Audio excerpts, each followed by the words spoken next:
আসসালামু আলাইকুম। শাহনাজ রান্নাঘরে আপনাদেরকে স্বাগতম। আজকে আমি ডিম কারি রান্না করে দেখাবো সিম্পল কিছু মশলা দিয়ে। ডিমগুলো আমি আগে থেকে সিদ্ধ করে নিয়েছিলাম। এবার তেল দিয়ে এখন একটু সামান্য একটু হলুদ দিয়ে দেবো কড়াইয়ের মধ্যে, দিয়ে ডিমগুলো ভেজে নেব। কড়াইয়ের মধ্যে ডিম দিয়ে এই তেল দিলে একটু মনে করেন যে লাল লাল হয়, দেখতে ভালো লাগে, খেতেও সুন্দর লাগে।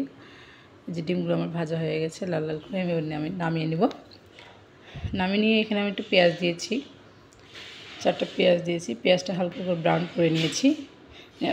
লবণ দিলাম, একটু পানি দিয়ে দিয়েছি যেন পুড়ে না যায়।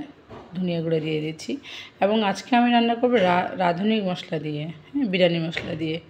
বাড়তি মশলা আমি দিইনি, শুধু আদা রসুন বাটা দিয়েছি আর শুকনো মরিচ গুঁড়োও দিয়েছি। যখন আমার মশলাটা কষিয়ে আসবে, লাল লাল হয়ে আসবে, তখন আমি রাঁধুনি মশলাটা দিয়ে দিব। এতে ফ্লেভারটাও সুন্দর আসে। আর প্রথম আমি রাঁধুনি মশলা দিয়ে রান্না করে দেখেছি, বিরিয়ানি মশলা দিয়ে অনেক সুস্বাদু হয়। যে আমি রাঁধুনি মশলা দিয়ে দিলাম, বিরিয়ানি মশলা দিয়ে একটু কষিয়ে নেব।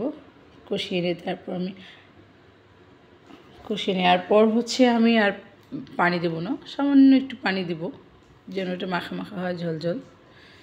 দেখেন হয়ে আসছে আমার মশলাটা তৈরি হয়ে গেছে। এবার ডিমগুলো আমি ছেড়ে দিলাম। সামান্য লাল হয়ে পানিটা কমে আসলেই আমার রান্নাটা হয়ে গেছে। ঢাকনা দিয়ে ঢেকে দেবো। আমার রান্না হয়ে গেছে। দেখেন কেমন লাগছে। ভালো লাগলে অবশ্যই কমেন্ট করে জানাবেন। আর তখন আমার সঙ্গে থাকার জন্য আপনাদেরকে ধন্যবাদ। আসসালামু আলাইকুম।